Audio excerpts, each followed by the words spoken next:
On a dry morning in the African wild, an old man living alone opened the door of his small field station and froze.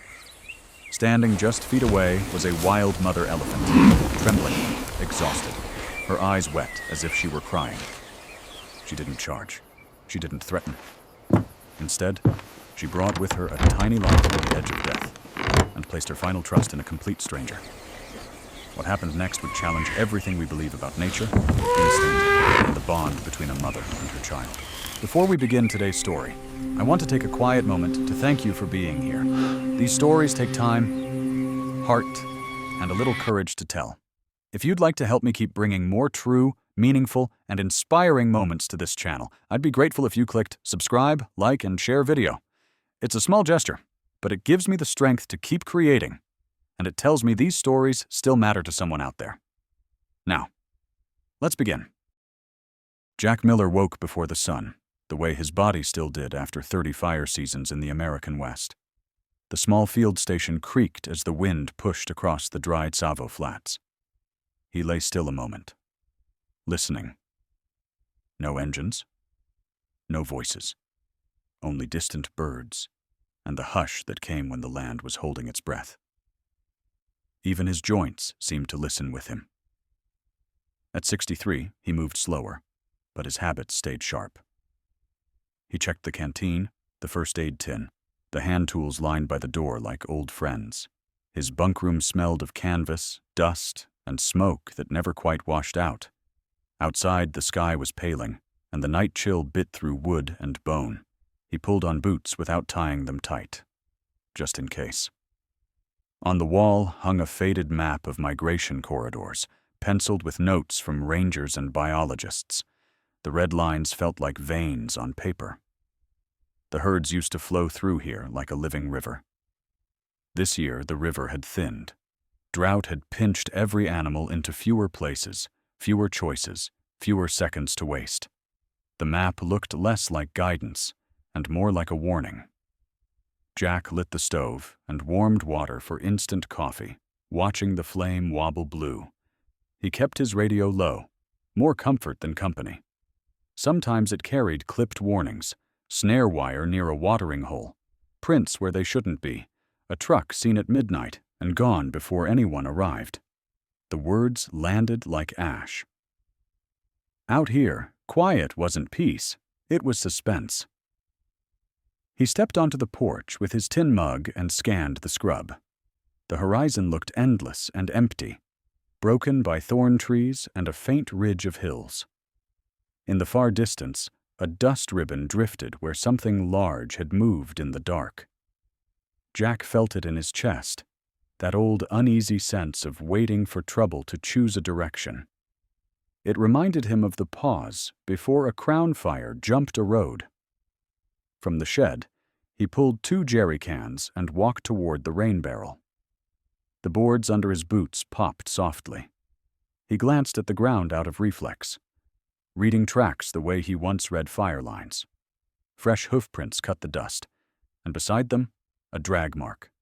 Something heavy, something hurt, something that hadn't stopped to rest. It angled toward the front gate, and Jack's stomach tightened. He stopped, listening again. The morning should have been simple. Refill water, check the posts, wait for the first ranger patrol. Instead, the silence had edges.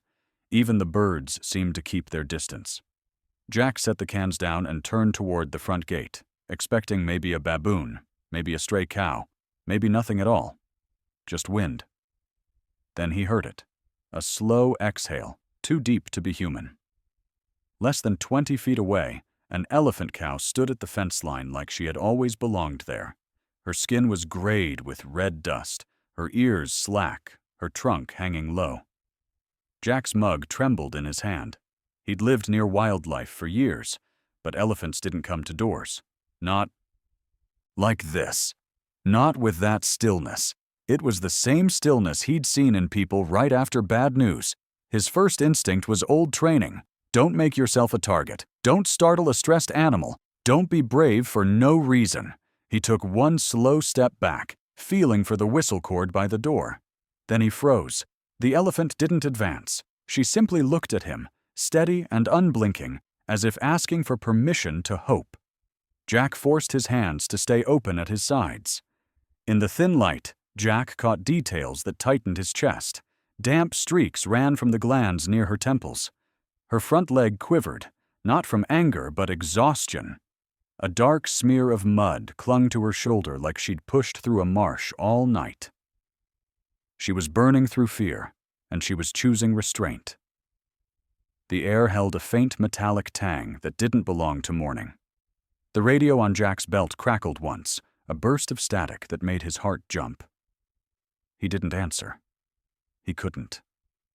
Every sound felt like it might snap whatever invisible thread kept the elephant calm. Jack lowered his shoulders, softened his stance, and let the morning air fill his lungs the way it did before a fire run, slow, deliberate, controlled. Far off, a hyena yipped once, like punctuation. The elephant shifted her weight, and a low rumble rolled from deep in her chest, softer than a warning, closer to grief. Jack's eyes dropped to the dust near her feet, searching for what she wanted him to see. He didn't find it yet. But he knew, with a sinking certainty, that she hadn't come for water. She had come for him. And whatever waited just behind that fence was running out of time.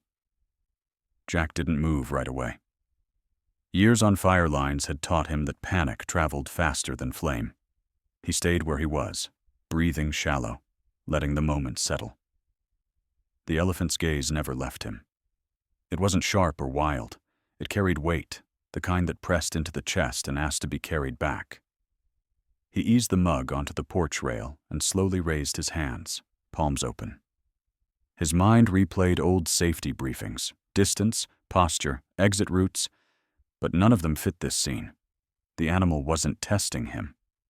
She was waiting. Jack felt the strange reversal of roles, as if the land itself had paused to see what kind of man he would be. A breeze slid through the thorn trees, lifting dust along the fence. The elephant flinched, then steadied. Jack noticed how she angled her body slightly, not toward him, but sideways, as if shielding something behind her bulk. That small detail struck him harder than her size.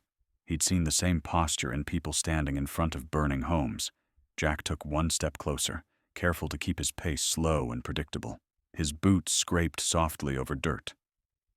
The elephant didn't retreat. Instead, she lowered her head, trunk brushing the ground in a hesitant arc. The movement wasn't dominance. It was hesitation. An animal, choosing restraint over instinct, trust over force. The air carried a sharper scent now, coppery and wrong. Jack's eyes followed the line of her trunk, then drifted past her legs. That was when he saw the marks in the dust, small, uneven impressions, dragged and smeared, as if something had been pulled, rather than walked. His throat tightened before his mind fully caught up.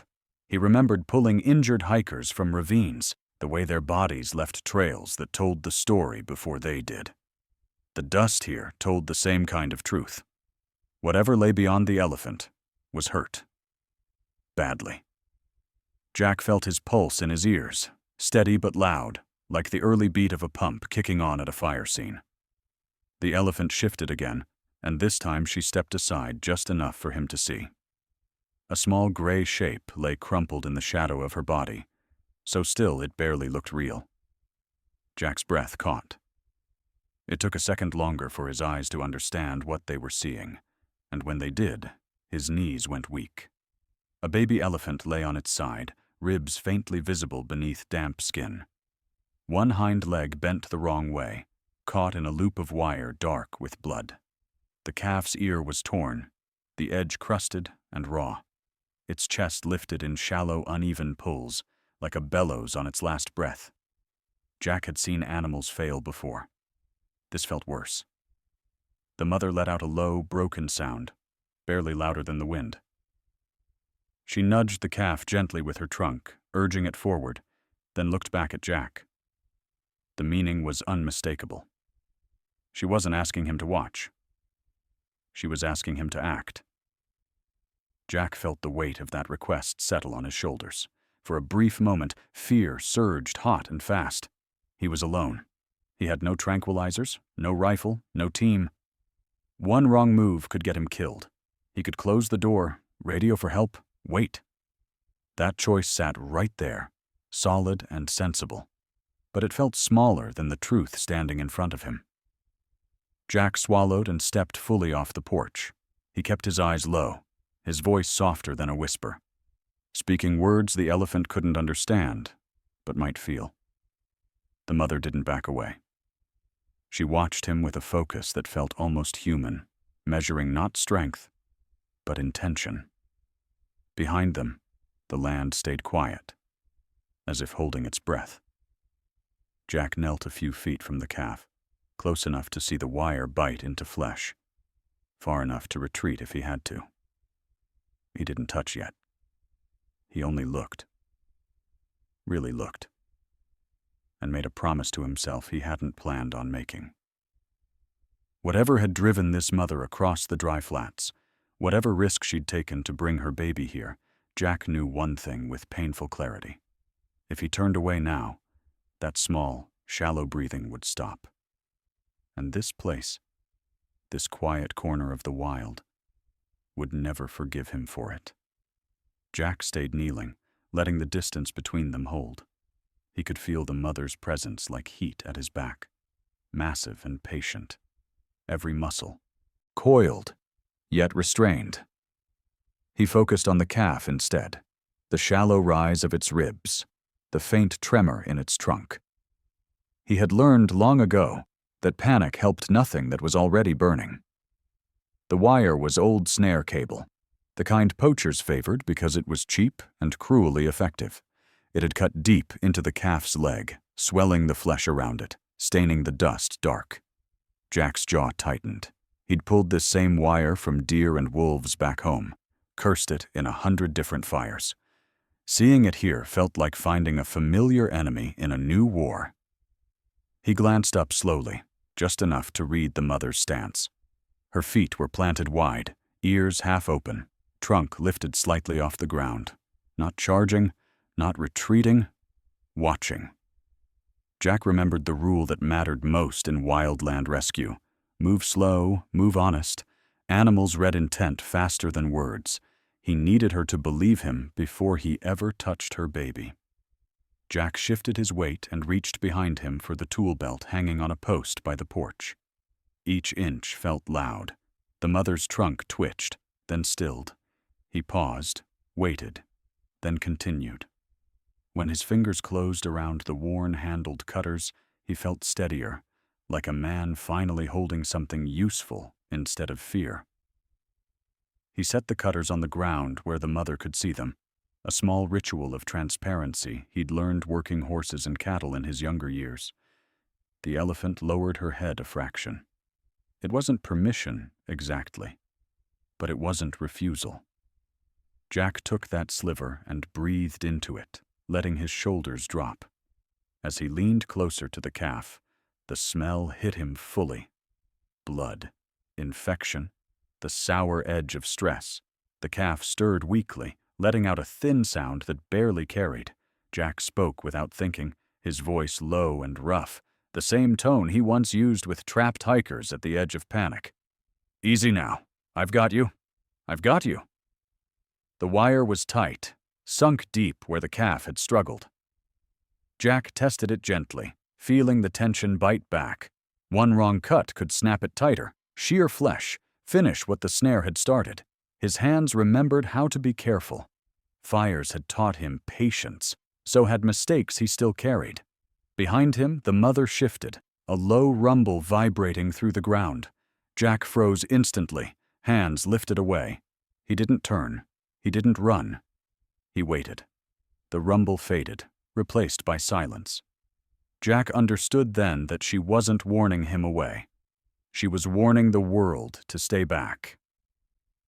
He adjusted his angle and slid the cutters into place, pressing just enough to feel the metal flex. The calf jerked, then stilled again, breath hitching. Jack stopped, waited for the rhythm to settle, then tried once more. This time, the wire gave with a soft, ugly snap that sounded far too loud in the quiet.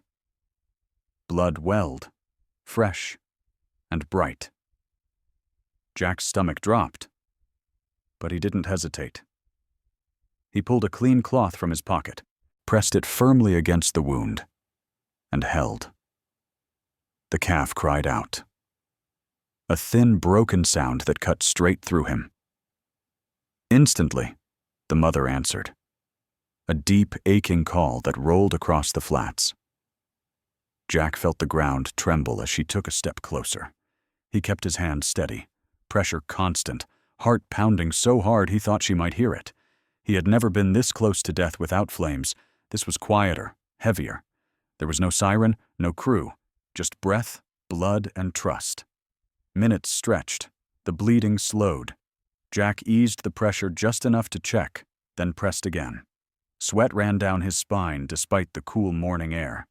When he finally looked up, the mother was right there, her eye level with his, close enough that he could see the dust clinging to her lashes. She didn't strike. She didn't scream. She reached out slowly and touched the calf's head with her trunk, then let it rest there, gentle as a blessing. Jack swallowed hard. In that moment, kneeling in the dirt with blood on his hands, he understood something deeper than danger. She hadn't brought her baby here because she was weak. She had brought her because she was strong enough to choose trust, and now that trust sat between them, fragile and burning, demanding everything Jack had left to give. The sound came first, a distant engine grinding low, out of place in the morning hush. Jack felt it before he heard it, a vibration that traveled through the dirt into his knees. The mother elephant stiffened at once, head lifting, ears spreading wider. Jack's heart sank. Machines meant danger here, even when they came with good intentions. Dust rose beyond the acacias as a pickup crested the shallow ridge. Jack recognized the shape immediately. Ranger Patrol. Relief flickered, then died just as fast. Help could arrive like gasoline on a spark. He lifted one hand slightly toward the mother, a silent plea for patience, even as the truck rolled closer.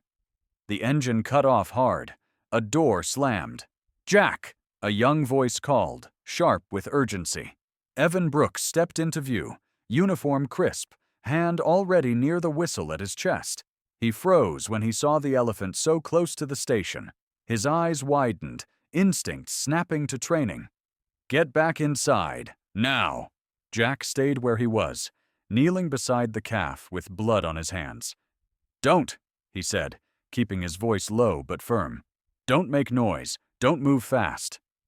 Evan took another step, eyes flicking to the wire cutters, the cloth, the calf's twisted leg. Confusion crossed his face. Then alarm.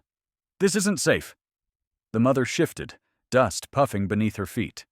Evan's hand tightened on the whistle cord. Jack felt the moment tipping, balanced on a breath. He rose slowly, placing his body between Evan and the calf, palms out. "If you scare her," Jack said, "she'll bolt. And if she bolts, the calf dies." Evan hesitated, jaw clenched. He was good at his job. Jack could see it in the way his eyes tracked distance, exits, threat angles. But he was young, and rules still felt like armor. "We can't let a wild elephant stay this close," Evan said. "Protocol." Jack cut him off with a shake of his head. "Protocol doesn't fit everything," Jack said quietly. "Look at her." Evan followed his gaze despite himself. The mother wasn't charging. She was standing guard, angled to shield the calf, eyes locked not on Evan, but on Jack. The tension in her body wasn't aggression. It was restraint stretched thin. A gust of wind carried the calf's weak cry. Evan flinched. He saw the wire bite, the blood, the way the small chest struggled for air. Something shifted in him then, subtle but real. "Jesus," he muttered. His hand dropped from the whistle. "What happened?" "Snare," Jack said.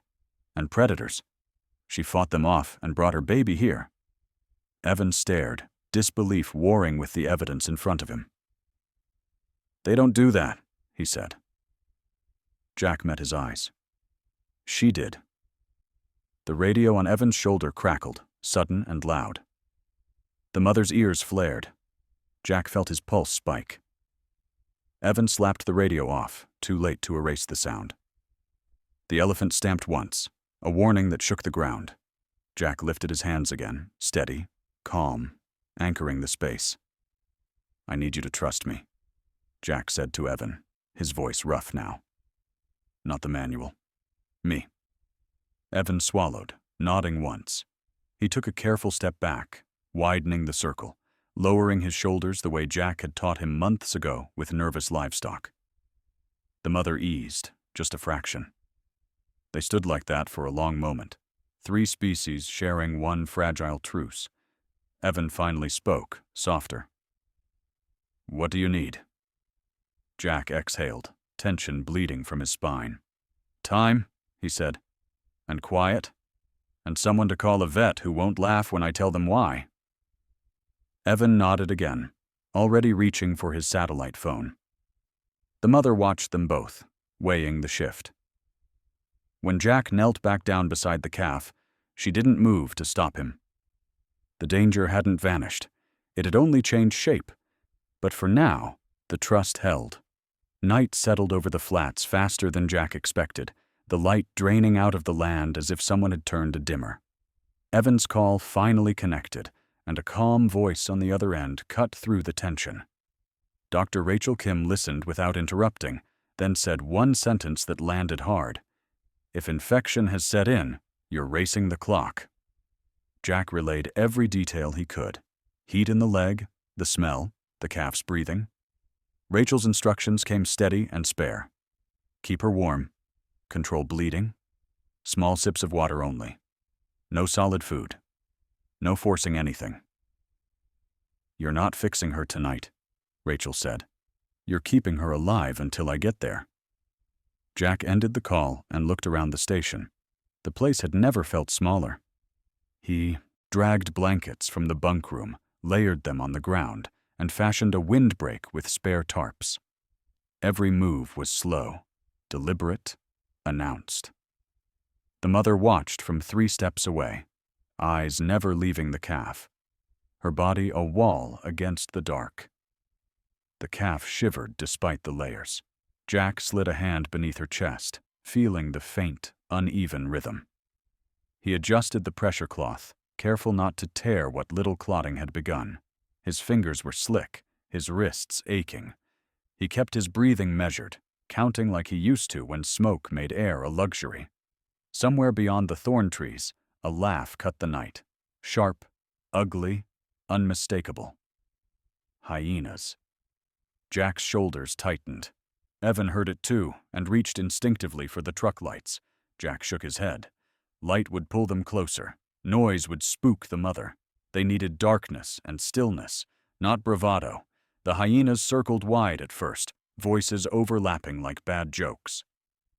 The mother shifted, stepping forward until she stood between the sound and the station. She lifted her head and released a low, rolling call that vibrated through Jack's chest. It wasn't loud. It didn't need to be. The laughter fell away. Hours stretched thin. Jack checked the calf's breathing every few minutes, dabbed water at her lips, waited for a swallow. When it came, faint but real, relief hit him so hard his eyes burned. He didn't celebrate. He'd learned not to. Fires taught him that hope could flare and vanish just as fast. The cold deepened. Jack fed the heater sparingly, careful not to change the air too quickly. He spoke in murmurs. Words meant more for himself than anyone else. Evan kept watch at the edge of the light, radio silent, posture relaxed but ready. The mother stayed, unblinking, a sentry carved from muscle and will. Near midnight, the calf stirred, a small leg twitching before settling again. Jack froze, then resumed his count.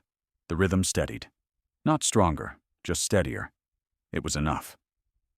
He pressed his forehead briefly to the cool earth, then straightened. This was the work now. Stay. Listen. Don't rush the ending. Another hyena whooped, closer this time. The mother stamped once, dust puffing. Jack felt the vibration in his bones and understood the promise in it. Nothing would cross that line tonight. He glanced at Evan, who nodded once, respect replacing doubt. The wild had drawn its boundary, and it would hold. Just before dawn, the sky thinned from black to gray. Jack realized he hadn't slept, hadn't eaten, hadn't noticed the ache in his back. The calf breathed on, shallow but consistent. The mother lowered her head, resting her trunk on the ground at last. Exhaustion softened her outline. Jack sat back on his heels, letting the moment land. The danger wasn't gone. Rachel was still hours away. Morning would bring new risks. But the night had passed, and the small life between them was still here. For now, that was enough. The land exhaled, and Jack did too. Dawn broke thin and pale, rinsing the night from the flats. Jack heard the engine long before he saw it, a steady approach that didn't rush the land.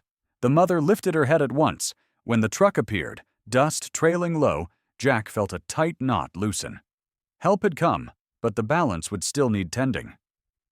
Dr. Rachel Kim stepped down with a practiced calm, eyes moving quickly from Jack to the calf to the mother's stance. She spoke softly, even to the elephant, as if tone alone could smooth edges. Her hands were efficient, unafraid, mapping heat and swelling with gentle pressure. "She's holding," Rachel said. "Barely. We need fluids. And soon?"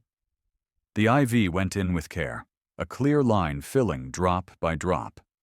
The calf flinched, then settled, breath hitching into a steadier pattern. Outside, the mother answered with a low call that rapped the station like a warning bell.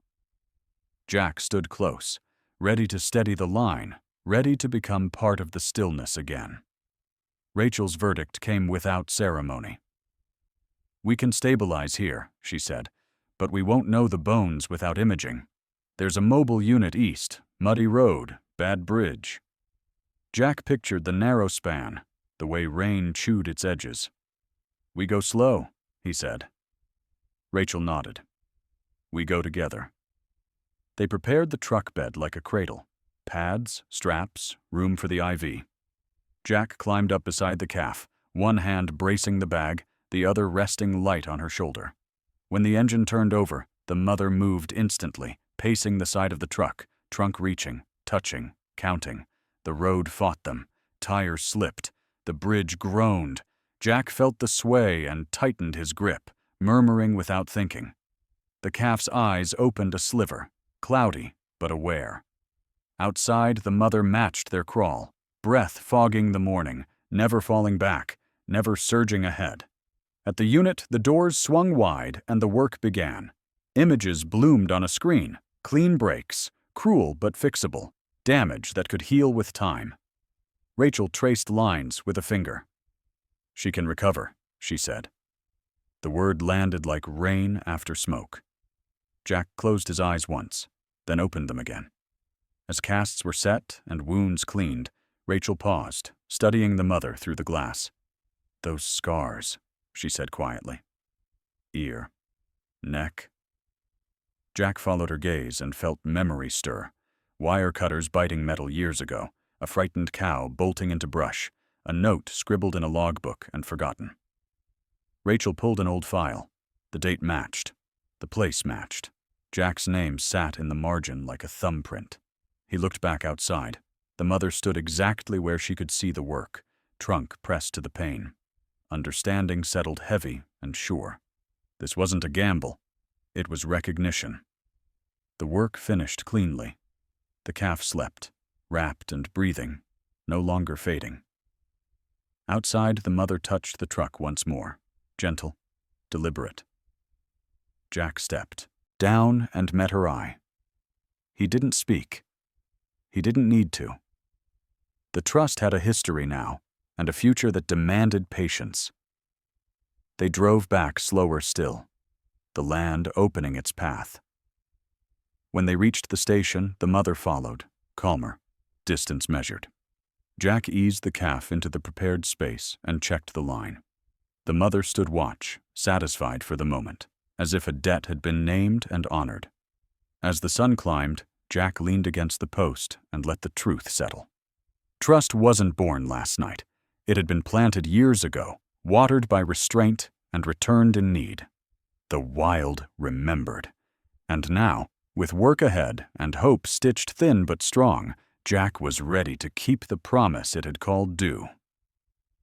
Morning arrived quietly, without ceremony, as if the land itself wanted to avoid waking anyone too fast. Jack stirred on the porch, stiffness pulling at his shoulders. Inside, the calf breathed in a deeper, steadier rhythm. Outside, the space where the mother had stood through the night lay empty, pressed flat with dust and memory. He rose slowly and stepped into the yard. Large footprints crossed the ground, fresh and deliberate, angled toward the open flats. No signs of panic, no churned earth, just a clean line leading away. Jack followed it with his eyes until it dissolved into distance. Something in his chest tightened, then eased, like a knot learning to let go. The calf called softly from inside, a thin, searching sound that cut sharper than any siren Jack remembered. He turned back at once, kneeling beside her. She lifted her head, trunk twitching, eyes moving toward the doorway. Jack rested a hand along her neck, steady and warm. "She's not gone," he said quietly, though he wasn't sure who the words were for. By mid-morning, the heat returned, heavy but manageable. Rachel checked the casts, adjusted the line, and nodded with cautious approval. "She'll need weeks," she said. "Care, routine, quiet." Jack listened, already arranging the days ahead in his mind. He had built fire plans in worse conditions. This would be different, but not harder. Visitors came and went. Evan with supplies, a local ranger with paperwork and warnings. They kept their distance, voices low. No one joked, no one rushed. The station had changed, not in structure, but in gravity. Even the wind seemed to pass through with care, as if aware of what was being held together here. That afternoon, Jack carried a bundle of fresh acacia leaves inside. The calf sniffed, then took a tentative bite. When she chewed, clumsy but determined, Jack laughed before he could stop himself. The sound surprised him. It had been a long time since laughter felt like permission rather than defiance. Days folded into one another. Feedings, bandage checks, gentle coaxing. The calf learned Jack's steps, his voice, the cadence of safety. She grew stronger in small, undeniable ways. Standing longer, breathing easier, eyes brighter. Each gain felt earned, not gifted, the way real recoveries always did. At night, Jack still stepped outside, scanning the dark out of habit. Sometimes he imagined he heard her, a low rumble carried on the breeze. Sometimes he didn't. He stopped expecting her to return to the fence. Trust, he realized, wasn't always about staying close. Sometimes it was about leaving at the right moment. On the 21st day, the calf stood on her own for the first time. She wobbled, corrected, and stood again, ears flared in surprise at herself. Jack clapped once, then stopped, laughing through a lump in his throat. He opened the door wide and let the sun spill in, as if someone might be watching. That evening, he found it near the porch, a broken branch of acacia, placed with intention. Not random, not trampled. Set down. Jack touched it lightly, feeling the rough bark under his fingers. He understood then that the goodbye had already happened. It hadn't needed witnesses. Jack sat beside the calf as the sky dimmed, the land settling into its familiar hush. He thought of fires he couldn't stop, losses he carried, promises he hadn't known he was making. The wild didn't ask for heroics. It asked for presence, patience, and the courage to answer when called. The calf leaned into his leg and sighed, content and tired. Jack rested his hand against her warm flank and watched the stars come out one by one. Somewhere beyond the flats, a mother moved on, trusting the future to keep pace. And here, in this quiet place, that trust was being honored, one steady breath at a time. If this story stayed with you, even for a moment, I'd love to know you were here. You don't need to write anything long. Just leave a simple 1 in the comments if you believe a mother's love has no boundaries, or a 0 if this story made you stop and think. Those small comments tell me these stories still matter, and they help this channel reach others who need them too. And if you'd like to walk with me into the next story, more true moments from the wild, more quiet acts of courage, more lives changed in unexpected ways, please consider subscribing. Thank you for watching. I'll see you in the next story. Your support means the world to us. If you enjoyed this, please take a moment to like, share, and subscribe. Thank you.